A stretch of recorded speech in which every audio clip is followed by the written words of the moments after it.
시켜. 법대로 해. 변호사님, 저희 지금 이제 꼬꼬 부부 두 번째 이슈 살펴보고 있는데, 이 이슈는 뭐 일명 그 재산 빼돌림 관련된 내용인 것 같아요. 지금 타이틀이 이래요. 재산 분할 안 하려고 헐값에 집 두 채 처분한 남편 쫓겨나듯이 당해야 할까요? 라는 이제 타이틀인데, 요 사연 뭐 그 YTN 조인섭 변호사의 상담소에 이제 소개된 사연이라고 하는데요. 네. 한번 살펴볼까요, 저희도? 네. 이 사연에 따르면 이제 부부한테는 함께 마련한 작은 빌라가 두 채 있었다고 해요. 네네. 그래서 이제 빌라를 전세로 내놓은 뒤에 그 B씨 부모님이 소유한 집에서 지냈던 거, 그러니까 남편이 B씨인데요. 네. 남편 부모님이 소유한 집에서 이제 같이 지냈던 거예요. 근데 이제 남편이 갑작스럽게 이혼 통보를 했습니다. 네. 네네. 이 남편이 각방을 요구하더니 네. 어느 순간부터는 생활비를 비롯해서 아이들 양육비, 교육비도 주지 않고, 네. 그래서 어쩔 수 없이 친정 식구가 운영하는 식당에서 이 아내분이 일하면서 받은 돈으로 이제 애를 양육을 한 거예요. 아이들을 양육을 했는데 1년 정도 지나니까 남편이 결국은 이혼 통보를 한 사연이에요. 네네. 그러면은 지금 이 빌라 두 채의 행방이 뭐 재산 분할에 그쵸. 이제 예. 문제가 되겠네요. 예. 그래서 이제 A씨가 아내분이 함께 모은 재산이니까 그럼 이혼은 해줄 테니 정당하게 재산 분할을 해달라라고 네네. 이제 남편한테 얘기를 했죠. 네네. 근데 이 재산, 빌라 두 개가 두 채. 다 처분이 돼버린 거예요. 이미 팔아버린 거예요? 그렇죠. 예. 네. 그래서 하나는 이제 뭐 빌라를 헐값에 판 것도 있고, 예. 또 하나는 뭐 시어머니께 네. 전세 보증금 반환 채무를 넘기는 조건으로 뭐 이전을 한 것도 있고, 그리고 임대 때 받은 빌라 전세 보증금은 또 시아버지에게 넘어가 있고. 아, 뭐요? 그러면은 그러니까 어쨌든 이 빌라 두 개가 지금 다 시댁 쪽으로 없어진 거죠. 예, 이 들어간 남편 거죠. 손에선 없어진 거죠. 예, 예, 그러니까 이제 A씨는 남편한테 달라고 했더니 예. 남편이 자기 명의로 남아있는 재산 아무것도 없으니까 예. 재산 분할 할 수 없다. 이렇게 얘기를 한다고 합니다. 그래서 이대로 쫓겨나듯이 아무것도 못 받고 네. 이혼을 해야 되는 거냐라고 이제 도움을 청하신 사연이네요. 아, 그러면은 이런 거네요. 어쨌든 이 빌라 두 채는 이 아내분이랑 남편분이 같이 이렇게 생활하면서 이렇게 놓은 재산인 거잖아요. 근데 어찌됐든 간에 사이가 나빠갖고 한 1년간 이렇게 소원하게 지내는데 그 사이에 사실은 남편이 뒤에서 이제 뒷공작을 해놓은 걸로 지금 추정이 되는 거죠. 뭐 추정이지만. 예, 예. 네. 빌라 두 채를 다 이제 뭐 헐값에 막 팔아갖고 다 또 그리고 그 돈이 다 뭐 시어머니 전세보증금 그 채무 넘기는 조건으로 넘어가고 네. 보증금도 시아버지한테 넘어가고 이런 식으로 좌우지간 공동으로 이렇게 한 건데 다 그 돈은 어디 시댁 쪽에 어디로 다 맞아요. 이제 소유로 된 거예요. 이런 경우에 그 아내분이 굉장히 억울하시긴 할 것 같아요. 그쵸. 그러니까 이제 남편은 내 앞으로 된 거 없는데 무슨 재산을 분할을 하냐. 줄 게 없다. 네. 어우, 이거 어떻게 해야 되죠? 그래서 이제 일단은 첫 번째로 문제가 되는 게 재산 분할 기준 시점이 네네네. 문제가 되고, 그리고 두 번째로 문제가 되는 것은 이제 이 남편이 의도적으로 이 재산 분할을 예측하고 네. 의도적으로 재산을 은닉하거나 처분을 해버린 경우에 이거 어떻게 해결을 해야 되냐. 그렇네요. 이 두 개가 예. 이제 문제가 되겠죠. 예. 그러니까 먼저 재산 분할 기준 시점부터 말씀을 드리자면 원칙적으로는 사실심 변론 종결시예요. 이 법정 용어로. 이 네. 사실심 변론 종결시가 무슨 말이냐? 사실심은 1심이랑 항소심까지를 포함을 그렇죠. 하거든요. 예. 그래서 변론 종결시라고 하는 거는 그 1심의 마지막 재판 기일, 쉽게 말해서 선고 나기 전. 선고 나기 네. 전 마지막 재판 기일, 그리고 항소심의 마지막 그 선고 나기 전 재판 기일, 네. 요걸 말하는 거거든요. 그래서 1심에서 끝나면 네. 그 1심에서의 그 마지막 재판 기일인 거고, 네네. 항소심까지 간다면은 그 항소심의 예. 마지막 재판 기일을 기준으로 하는 거죠, 재산 분할을. 네네. 근데 이 이혼 소장이 들어오고 예. 선고가 나기 직전까지면 예. 굉장히 기간이 길단 말이죠. 그 그렇죠. 항소심까지 간다면은 그 기간이 뭐 2년, 더, 3년 더. 그냥 넘어가요. 예. 1심도 1년 이상 되는 경우가 많기 때문에 그럼 그 안에 여러 가지 사정이 있을 거 아니에요. 네. 이 지금 사연자분처럼 재산이 줄어드는 경우도 상당히 많다는 거죠. 그래서 이제 이런 경우는 사실상 실무적으로는 나눠지는데 네. 예금성 그러니까 현금성 채권들 있잖아요. 뭐 현금성 자산들, 예. 적극 재산이라고 하죠. 네. 그런 상대방의 현금성인 거는 예금이라든지 이런 것들은 사실상 혼인 기간이 파탄된 시점을 기준으로 해요. 딱 거의 이제 뭐 별거로 우리 오늘부터 그쵸. 별거로 들어가 예. 뭐 이럴 때. 그럼 이제 그때 별거 당시에 예. 이 내 배우자의 예금이 얼마가 있는지를 요거를 기준으로 재산 분할 대상 재산을 파악을 하는 거고요. 네. 다만 이제 주식이나 부동산 같은 경우는 당장에 현금화되는 자산들이 아니고 그렇죠. 변동이 크잖아요. 그렇죠. 그래서 요것들은 아까 말씀드린 사실심, 변론, 종결시를 기준으로 봐요. 그럼 예를 들어서 옛날 깐날에 1억 주고 뭐 빌라 한 채를 이렇게 샀어요. 네. 그죠? 한 20년 전에. 근데 이제 그거는 그 상금 그거고 어떠다가 이제 막 소송을 했어요. 네. 소송을 해가지고 선고 나기 딱 그 마지막 변론 기점으로 요 1억짜리 집이 만약에 5억이 됐다. 네. 이러면은 이제 5억을 기준으로 산정을 하게 된다라는 그쵸. 말씀이신 거죠. 그래서 요새 이게 부동산 가격이 굉장히 변동이 많잖아요. 그쵸. 예. 엄청 오르기도 하고 팍 또 올랐다 또 팍 엄청 떨어졌다. 떨어지기도 했잖아요. 이제 보통 법원에서 재산 분할을 할 때 지금 소유하고 있는 우리 아파트, 그러니까 재산 분할 대상이다라고 했을 때 요 가액을 어떻게 산정을 하냐면 KB 부동산 시세라는 사이트에 들어가서 네. 거기 나온 그 시가를 그 금액. 기준으로 해요. 네네네. 보통 그렇게 해요. 아주 예외적인 경우에는 감정을 하기도 하지만 네. 보통 그걸 기준으로 하는데 문제가 뭐냐?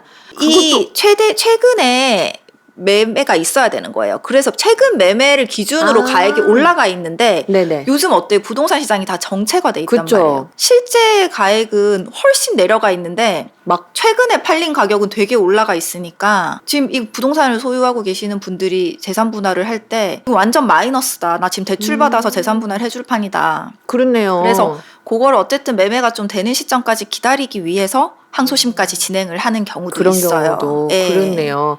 이게 사실은 이렇게 약간 시세가 막 굉장히 변동이 있는 그 재산은 애매하겠어요. 굉장히 애매하죠. 예, 특히 예. 요즘 부동산과 주식 네, 맞죠. 이게 정말 변동이 컸잖아요. 커서. 예, 그래서 그런 부분들 때문에 재산 분할도 좀 신중하게 하셔야 되는 부분들이 있어요. 그러네요. 네. 그러면은 이제 변호사님이 이제 설명해 주신 거는 재산 분할의 금액을 딱 어느 기점으로 산정을 할 거냐에 대해서 이제 설명을 해 주셨는데 예금 같은 경우는 이제 만약에 내가 내 배우자랑 살고 있다가 예. 별거에 들어간 거예요. 예. 사실상 별거에 들어가서 이혼 소장을 이제 누군가가 제출을 예. 하고 재판이 쭉 진행될 때까지 굉장히 긴데 이거를 뭐 홀라당 다 써버릴 수도 있는 그렇죠. 거고 그렇죠. 뽑아서 아는 어디다가, 지인 예, 예. 통장에 뭐 넣어놓을 수도 있는 거고 할 수 있잖아요. 그렇죠. 이제 그렇게 너무 처분이 쉬운 거니까 요거는 사실상 혼인관계가 파탄된 시점, 쉽게 말해서 예를 들어 별거가 있었다라고 네. 한다면은 그 별거 시점을 기준으로 정하는 거죠. 그 뒤에는 뭐 어떻게 쓰든 뭐 하든 그게 크게 작용을 하진 않는 거죠. 그렇죠. 뭐 예. 만약에 그거 모르고 예를 들어서 내가 이제 남편이랑 딱 이제 이혼을 하려고 하는데 내 통장에 3천만 원이 딱 있었어요. 근데 이제 나 얘랑 이혼하면 내가 이 돈 줘야 될지도 모르니까 나 이거 다 치워야지 하고 막 썼어요. 그쵸. 썼는데 나중에 내가 갖고 아니 그 나중에 쓴 거는 모르겠고 헤어질 때 3천만 원 갖고 있었잖아. 맞아요. 예. 그럼 나눠야지. 그쵸. 이렇게 된다는 그게 거죠. 그렇게 보통 실무상으로는 그렇게 많이 산정을 해요. 그렇네요. 네. 그럼 지금 이 사연자분 같은 경우는 사전에 그걸 없애 놓은 거잖아요. 그렇죠. 이제 이런 네. 경우도 간혹 있어요. 왜냐하면은 아까 말씀드렸다시피 부동산 같은 경우는 사실심 변론 종결시를 기준으로 하잖아요. 예. 그러니까 그 사이에 만약에 부동산을 팔아버렸다. 예. 이렇게 하면은 찾을 방법이 없는 거예요. 그러니까 말이에요. 그래서 이제 이런 경우에는 누군가 이 재산을 양도하거나 일부러. 은닉하거나 이랬다라는 정황이 확실하면은 네네. 이 경우에는 민사상으로 사회행위 취소 소송이라는 걸 할 그렇죠. 수가 있어요. 예. 이 사회행위 취소 소송이라고 한다면은 방금 말씀드렸다시피 내가 어떤 채무가 있는데 네. 이 채무를 회피하기 위해서 제3자한테 양도하거나 이런 방식으로 뭐 네. 증여하거나 양도하거나 매매하거나 네네. 이런 방식으로 재산을 숨겨놓는 행위를 취소하는 거거든요. 그렇게 안 돼. 네네. 예. 만약에 그래서 그런 정황이 명백해서 뭐 뭐 가짜 확인이 위장 되면? 매매 예, 같은 예, 걸 예. 만약에 했다라고 하면 네. 요거를 취소해 버려서 다시 원위치로 돌려놓는 거예요. 아, 그러면은 이거네요. 남편 입장에서는 나 줄 게 없어. 팔았어, 이미. 그쵸. 이렇게 하면 근데 이게 만약에 재산을 빼돌리려고 한 거다. 이렇게 하면 아니, 그 사람 거 아니고 네 거야. 맞아요. 이렇게 해 가지고 다시 재산 돌려놓는 분할해. 거죠. 이렇게 할 수 있게. 예를 들어서 요 사연 같은 경우에 예. 남편이 재산 분할을 회피하기 위해서 네. 빌라 중에 뭐 하나를 시부모님 중에 뭐 일방에게 뭐 혈값에 뭐 넘겨놨더니? 완전 예, 예. 그냥 넘겨버렸다라고 예. 한다면은 요 시부모님을 상대로 네.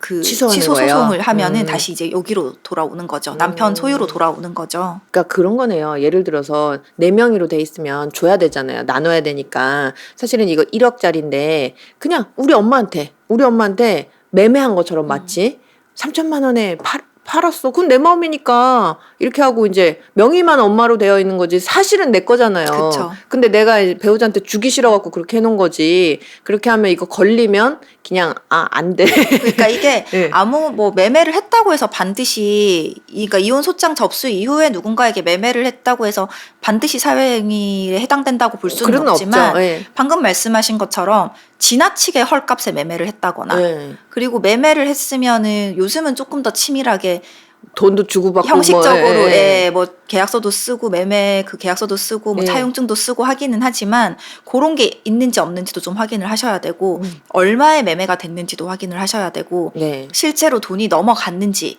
그쵸? 돈이 넘어갔어도 이게 사실 그런 경우도 있어요. 만약에 내가 은닉하기 위해서 우리 엄마 이름으로 네네.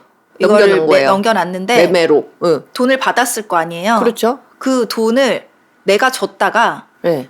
다시, 통장에 넣어서 나한테 오는 형식으로 다시. 요렇게까지 그러니까 하는 경우도 예. 있는 거예요. 그러니까 사실상의 자금이 빠져나가지 않은 거죠. 그렇죠. 그래서 그런 거는 이제 금융거래 기록을 다 조회를 해서 예. 실제로 이 돈의 출처가 어딘지까지 파악을 해야 돼요. 사회행위 취소 같은 그렇겠네요. 경우는. 예.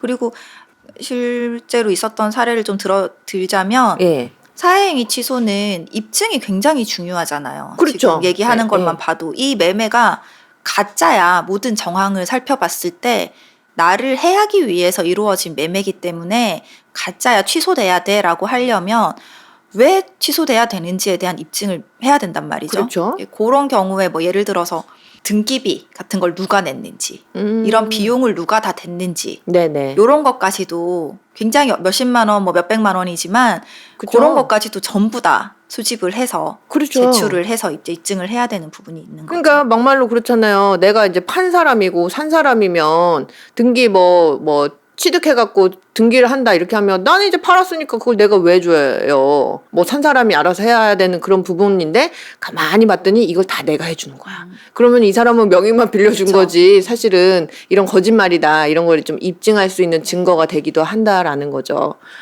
이것도 또 근데 이 사회행위 취소 소송이 입증하는 게 쉽지가 않겠어요? 쉽지가 않아요. 그리고 예. 사행이 만약에 취소 소송이 받아들여졌으면 그 부동산을 뭐 가액으로 네네. 환가해서 네. 가액으로 돌려받을 수도 있고 만약에 거기 그 사이에 뭐 근저당이라든지 이런 것들이 걸려 있으면 네. 아니면은 그냥 부동산을 다시 그대로 원위치하는 방법도 음. 있고 뭐 그렇긴 한데 여기까지 가면 사실 소송이 굉장히 복잡해지기는 해요. 그렇죠. 예. 그럴 것 같긴 하네요.